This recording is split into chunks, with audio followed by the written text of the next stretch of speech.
Hey, welcome to this new series where I'm going to show you how to load different cameras. Today we're going to talk about the Hasselblad V series, but the modern backs. The modern backs looks very similar to the old version, but you can see there's two subtle differences between these two, which are both kind of modern, and the older versions. In these, you got a little window with a film reminder, and this one you have the little window with a film reminder, but it has a little spring that lets you not only keep the little film tab, but also set the ISO. This is at 650. You can also change this to a different setting. It's a little hard. They tend to be a little hard. Now it's at 400. These backs, when they're empty of film, if you winded your film, you're gonna see this little red indicator, meaning it's empty. Now it's safe to pull out your insert. Here, which is just being loaded, and you can see it's silver or whitish, indicating that this film is just ready to start. And over here in the little window, you can get to see that it's on frame 1. And it's ready to be shot because it's white. If it's being shot, this would stay red. So now I'm going to take the back off to show you how it's done, but it can easily as well be done with the back on the camera just by turning this little lever, which you can see here, pops out. Turn it a little bit and it just pops out just like that.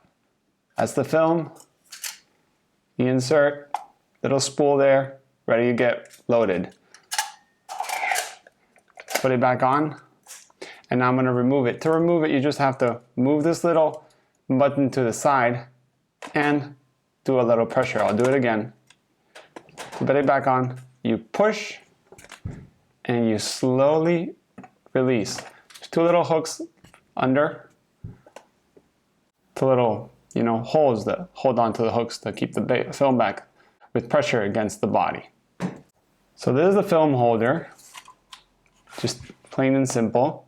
It has a little winding, little window to indicate the exposure you're on, and the little cock or uncocked, meaning it's ready to shoot or it's shot the film, so you can advance. Little button to release the film back from the camera. And this is the little wheel that will not only, as I told you, will indicate if you're just loaded film or you finished with your film, but also will open and let you release. Dark slide, it just pulls out to expose your film, and it goes back in when you want to change backs or you want to load film. So now let me show you how to load film on the camera. First, we need to open the film. This is Ilford HP5, which is my usual film. Open it.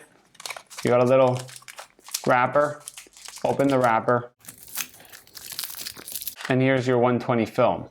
This film comes with a little sticker that basically holds it all together, so if you drop the roll or anything like that on the field, you'll be safe. It's best if you can do this in like a low light or shading with your own body so you don't get a lot of sun, as light tends to leak sometimes through the little corners. Now you've got your film out. Now you get this, leave it on the side, pull this open. Now you basically just first change the empty spool. The empty spool will always be where the little arrow is, which is where you're supposed to align your film. You can see the little arrow, red arrow there. That means this is the empty spool. This is the little take-up spool, which is where you can wind your film once you've started to load. This little lever will also open this, which keeps this little pressure plate with the film in position ready to be shot. So to load, we need it kind of open. You see now there's no real tension there, maybe just a little bit, but when you release it, it moves freely and you can slide your film under. Now we get the spool, the empty one, and we put it inside this starter knob. Now we grab our film and we peel off the sticker. Peel it properly so you don't have any leftovers that might get jammed or go in your frame and do something you don't want. So now this film is pretty easy. You've got the roll, hold it tight, you don't want to drop it. If you drop it, you're probably gonna fog some of the film. Push it inside, has a little spring loaded. You see, it loads both. So if you're pulling one, the other one's doing pressure, and if you're pulling the other one, this one's pushing down. So now spring it inside, turn it till you feel it engages. You'll see film spools have this little like I say cross, and the film advances because it has a little like a screwdriver bit which basically fits into that cross. And once it's in there, you know, it won't move anywhere, it won't wind on its own. So now you've got your film and you want to expose what would be the backing paper, but the black side, the dark side, that's where the film's going to come out. You've got this open so you can slide your film under, and you slide your film under, go over to the other side, let's pull it this way. Now we go to the empty spool, we grab the leader, we push it in,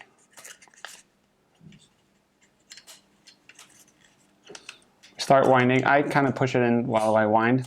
Now it's coming out. I usually hold it and start pushing hard, and this will add some tension. You kind of need to hold your film so there's tension constantly and it's kind of like a tight fit. If not, you might get like a little bubble, or you know, there won't be a lot of pressure and your film might come out of focus.